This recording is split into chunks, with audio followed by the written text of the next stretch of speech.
दंगल झाली किंवा असा एखादा प्रसंग कोणावर आला तर तो प्रवाहाला लागतोय, प्रवाहाला धारेला लागतोय. आमच्या ग्रामीण भाषेत म्हण आहे, कुठं जाऊन काय पडेल काही त्याला माहीत नसते, त्याचं जीवन त्याच्या हातात राहत नाही. येईल तसं जगत जावं लागते. व्यवसायाचं नुकसान 100% होते. कुटुंबाचं हाल होतंय म्हणजे होतेच. तुम्ही बाहेर असा इकडे असा, पोलीस तुमच्या दरवाजात येणार, विचारणार, हद्दपारी होतात, तडीपारी होतात, नोटीसी येतात. कोणताही सण आला, उत्सव आला, माझी हद्दपारी.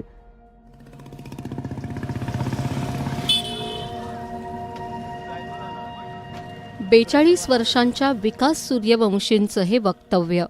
सूर्यवंशी मिरज दंगलीतले प्रमुख आरोपी आणि शिवसेनेचे तत्कालीन शहर प्रमुख. हा सगळा पॉइंट इथं बोंबाबोंब झाली. धार्मिक तणाव वाढवणारी परिस्थिती महाराष्ट्रात गेल्या काही दिवसात निर्माण झालेली दिसतेय. त्यात काही तरुण हिंसाचार, तोडफोड करताना दिसतायत.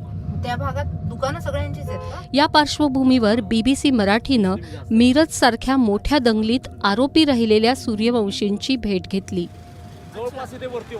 दंगल शमल्यानंतर कोणकोणत्या गोष्टींना सामोरं जावं लागतं याविषयी ते सांगत होते. 2009 मध्ये मिरज दंगल झाली तेव्हा सूर्यवंशींचं वय होतं 27 वर्षांचं. ज्या दंगलीत पश्चिम महाराष्ट्र होरपळला, 5 जणांचा जीव गेला, 8 दिवसांची संचारबंदी लागली, कोट्यवधींचं नुकसान झालं आणि 700हून अधिक जणांना अटक झाली, त्या दंगलीला कारणीभूत ठरलं होतं ते अफजल खान वधाचं एक पोस्टर आणि त्यानंतर प्रचंड वेगानं घडलेल्या घडामोडी. हे पोस्टर लावलं होतं विकास सूर्यवंशींनी. अफजल खान वधाची कमान लावायची ही संकल्पना म्हणजे काय झालं, बऱ्याच ठिकाणी बॉम्बस्फोट वगैरे, अतिरेकी हल्ले असं ऐकायला मिळत होतं. म्हणजे अफजल खान हा एक अतिरेकी हल्लाच होता स्वराज्यावर आणि यातून प्रेरणा काहीतरी मिळावी म्हणून आपण कमानीचा विषय तो ठेवला की दहशतवाद हा असाच संपवावा लागतो. छत्रपती शिवाजी महाराजांचा इतिहास हा महाराष्ट्रात नाही दाखवायचा तर कुठे दाखवायचा. मग एक मुकाणं बाबा हा निर्णय झाला की कमान लावावी. पण कमान लावत असताना दंगल होईल हा विषय अजिबात डोक्यामध्ये नव्हता. मिरज दंगलीनं आर्थिक फटका तर बसलाच, पण पाठोपाठ झालेल्या निवडणुकांमध्ये या पट्ट्यातलं राजकारणही बदललं. सूर्यवंशी याला दुजोरा देतात. जे इतर राजकीय लोक नव्हते ते लोक ते दंगल झाल्यानंतर दिसायला लागले. आले, गाडीवर कोण कोण बसले या मिरजेला सगळ्या माहिती आहे. मोर्चे निघले. मग ते थोडक्यात वाढवण्याचा प्रकार झाला असावा कदाचित. पहिल्यांदाच भगवा झेंडा मिरजेत फडकला.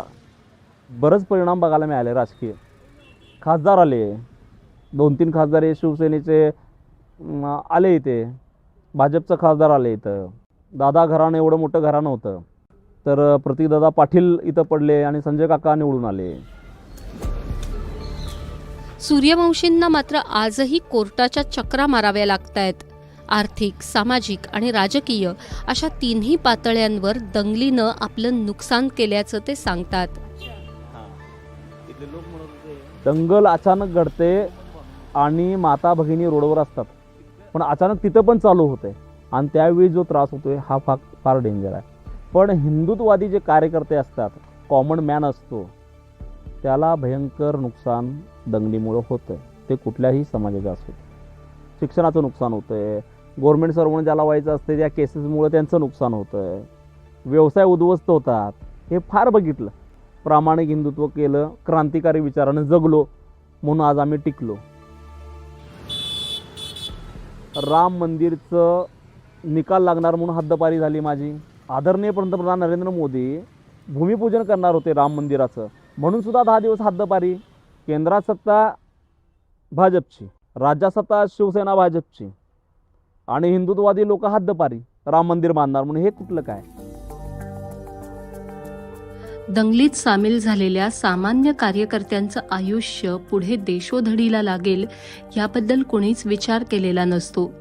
तज्ज्ञांच्या मते दंगल कुठलीही असो, सूर्यवंशींच्या बाबतीत जे झालं तेच कमी अधिक फरकानं इतरही ठिकाणी होतं. ही दंगलीत सर्वसामान्य मुलं असतात, सर्वसामान्य तरुण असतात. कुठंतरी भावनेच्या लाटेवर स्वार होऊन ती मुलं नको त्या गोष्टी करतात आणि त्याचा फायदा राजकारण्यांना होतो आणि ही मुलं आयुष्यभर होरपळत राहतात. गुजरातच्या 2002ची जी सगळ्यात मोठा हिंसाचार होता, धार्मिक हिंसाचार, कारण गुजरातला मी दंगल म्हणत नाही, तो हिंसाचार होता. त्या काळात तो प्रचंड आक्रमकपणे तलवार नाचवणारा, डोक्याला पट्टी बांधला तो अशोक परमार, त्याची अवस्था नंतरची, त्यानं दिलेली कबुली, हे चित्र सगळीकडे दिसतं. पण काय होतं, ही तरुण मुलं 18, 20, 22, 25 या टप्प्यावरची, त्यांना कशाचं आकलन नसतं, काही कळत नसतं आणि कुणाच्या तरी हाकेला प्रतिसाद देऊन आणि आपण काहीतरी धर्मासाठी मोठी गोष्ट करतोय असं समजून ते त्यात हे करत असतात, हिंसाचार करत असतात, जाळपोळ करत असतात आणि स्वतःची त्यांच्या आयुष्याची त्यात होरपळ होत असते. त्यामुळे ते मिरज दंगलीतल्या आरोपीची जी अवस्था आहे ती मला वाटतं बहुतेक कुठल्याही दंगलीतल्या आरोपींची अवस्था तशीच असते. त्यांना कळायला फार उशीर होतो. फायदा राजकारण्यांचा होतो, राजकीय फायदा होतोच, पण ते राजकीय फायदा झालेली मंडळी नंतर यांच्याकडे ढोंकून सुद्धा बघत नाहीत, किंबहुना यांच्यापासून लांब कसं राहता येईल याचाच प्रयत्न करीत असतात.